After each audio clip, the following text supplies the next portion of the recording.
With a former champion's contract set to expire and more, this is Wrestling Hub. My name is John and you're watching the Wrestling Report.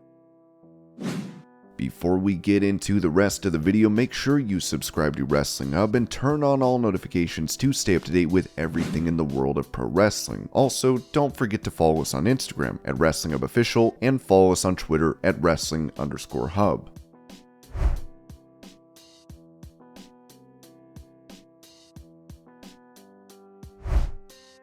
Speaking about the firing of Mandy Rose from WWE over her online adult content, WWE Hall of Famer Medusa said on the Wrestling Perspective podcast, "I think there are things that still need to be changed. If it was a double standard, if there was no warning for her, guys get warnings in this business, and they're still employed there, which is unfortunate."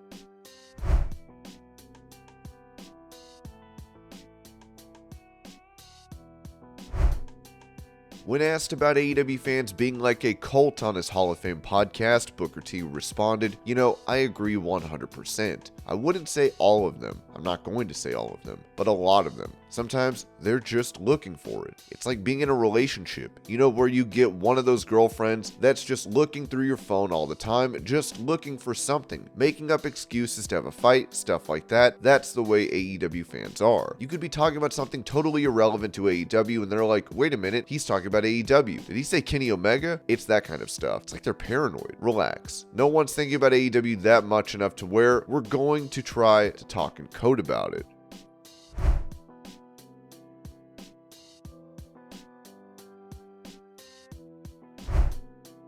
Revealing how much of a challenge it was to speak with the former WWE Chairman and CEO Vince McMahon, former writer for the company Jimmy Jacobs said on ad-free shows, "Navigating Vince was the hardest part for sure. It's difficult. There is a certain way you have to talk to Vince, or what you say doesn't matter. That's difficult. There is a certain way you have to look for Vince to take you seriously. It's all those things that I didn't line up with. You have to keep it brief, but you have to explain everything. You have to make sure he pictures it right. You have to be brief because he'll stop paying attention or you'll lose him quickly. There is a certain art to it, sir. Based on what you were saying last week about trying to get more heat on our heels, I was wondering if, right off the bat, I'm attributing the idea to Vince. I'm saying I bring to you and based off what you said. I was wondering, I'm not saying this is what we should do. Ed Koska used to say, I'm almost thinking, and I used to laugh. You're almost thinking? It would be too aggressive to actually think it. You have to almost think it. You have to paint the picture for it and do it concisely. If you start using pronouns, he'll get lost. That's one of the big things with Vince. Fair enough, when you're talking about two different he's, when you say he, it can get confusing. If you don't do that well, it's difficult to get Vince to take your idea seriously. I remember pitching something to him one time, talking about Roman Reigns coming out here, and what about this? He looks at me, I give him my pitch, he turns to Ed and whispers something in Ed's ear, and we move on. I have no idea what happened. I get a message from Dave Kapoor about an hour later. Vince thinks you dress too gimmicky. You should probably change your tie.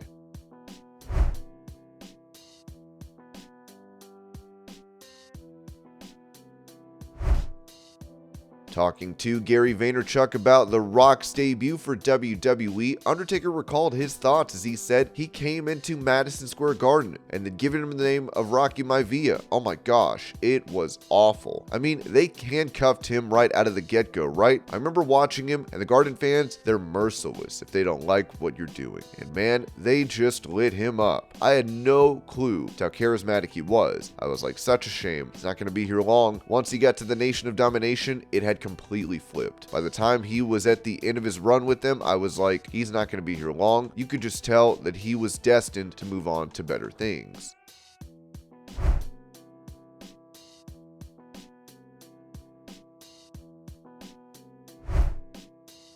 Talking about Goldberg's return to WWE in 2016, Jim Ross revealed that the company was hesitant in giving the WCW legend a part-time deal, saying on his podcast, Vince was reluctant to break from the mold, shall we say. I had a good argument as regarding the dates because I was working with Barry Bloom, the agent. He couldn't deny, he couldn't disagree with my concept. The object is to get Goldberg over. To get him over, he has to have consistent television exposure. Does that mean every week? Does that mean 2 segments a week? Is it every other week? I don't know the exact exact answer, and neither does he or anybody else because it's a matter of what's going to click, but every contract that I remember negotiating had that dialogue in it. The other aspect about alienating the locker room was also an element of reality. You didn't want to bring him in because everybody knows that if he comes in, he's going to be making big money, more than likely much more than they. I think it was a good argument. I thought I'd argue that we could win it just made sense. I'm not so sure he got what he wanted, and I'm not so sure that we got what we wanted, but I think in the business world, that's called compromise.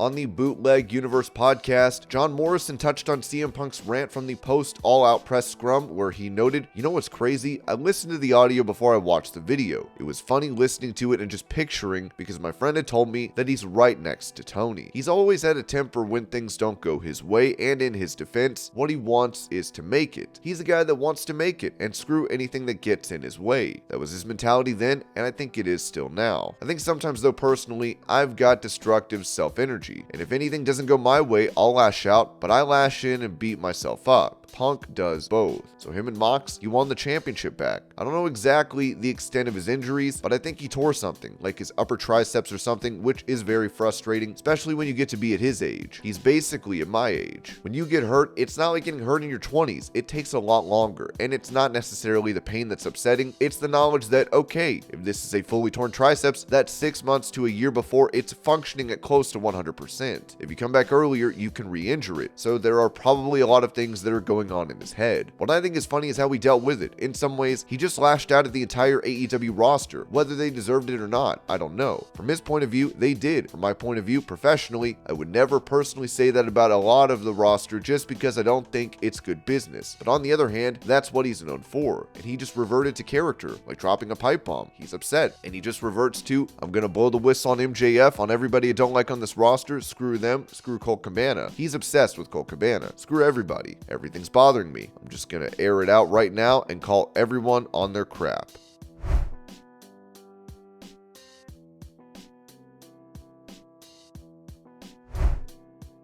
Giving an update on his health situation as he started dialysis for his kidney problems, Konnan said on his Keeping It 100 podcast, "I was in terrible shape. This is the worst year that I've ever been in. This was a great year for me professionally, but health-wise, it was the worst year of my life. There were 2 times this year where I honestly thought, just being very honest, I don't really talk too much about myself, that I was going to end the year alive. I was very weak, really bad shape, sad, skinny. I lost 70 pounds, and just in really bad shape. I'll tell you what saved me, bro, is the dialysis. I didn't want to do it. This is my second kidney replacement. A lot of people think, oh, steroids. Well, if it's steroids, why don't more people have kidney problems? What actually happened is I was in an extreme match in Tijuana, and a ladder came all the way from the top, and I was looking the other way, and it landed, and it broke my kidney, and I didn't even know it because I just thought it was normal pain. Not too long ago, I did an angle in AEW with the FTR guys. They gave me this pile driver, and I never had time to go because I got there late. We were second on, and next thing you knew, we were in the trailer and we were going to the ring, so they never really showed me how to do the pile driver. So it's this weird different pile driver I'd never taken, and when I hit, I went holy sh, I felt that. Then for months and months, I was having problems with my back, with my traps, with my ribs, and I just thought it was a pinched nerve. When I finally went to the doctor, they were like, no, you have a dislocated shoulder and a cracked rib. Bro, that hurt like a MFer. Same thing with the kidney. When it burst or whatever, I didn't go to the hospital because, Mr. Macho here. Then finally, when I had kidney problems, they were like, bro, your kidneys are so dehydrated, we don't even know what to tell you. The first time I went to get dialysis was one of the worst experiences of my life, and I said, there's no way I'll ever do this again. Then not too long ago, I was in really bad shape, and the doctor said, in 1 month, your internal organs are going to start shutting down. So it's up to you. Do you want to do dialysis or not? I was like, and then I started it. It's been incredible. It's been an incredible experience. They clean your blood. I didn't have iron. That's why I was so weak. They put iron into your body, and they put phosphorus and all the other elements that your body isn't producing or filtering anymore. The dialysis machine does it for you. It's an ongoing thing to get a kidney donor. I actually have 7 people from the show, and believe it or not, bro, this is beautiful. You know who offered me their kidney? Dominik and Mysterio, both.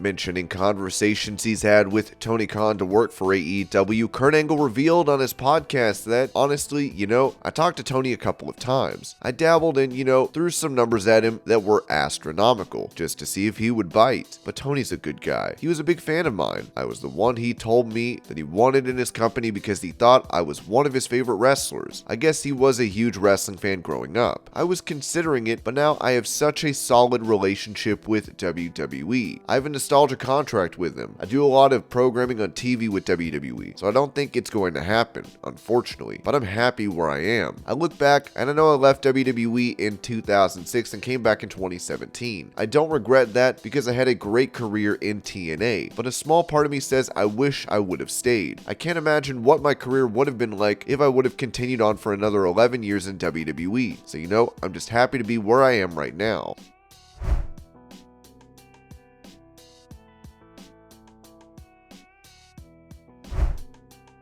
When it comes to a former title holder from Impact Wrestling having their contract run out soon, Fightful reported that former Impact World Champion Sami Callihan, at least at one point, had an expiring Impact Wrestling contract over the next few months. Callihan was also set to become a free agent at the start of 2021, but signed a 2-year contract extension that kept him with Impact through 2022. We followed up with Impact sources and Callihan himself, but haven't been given any clarity about his status.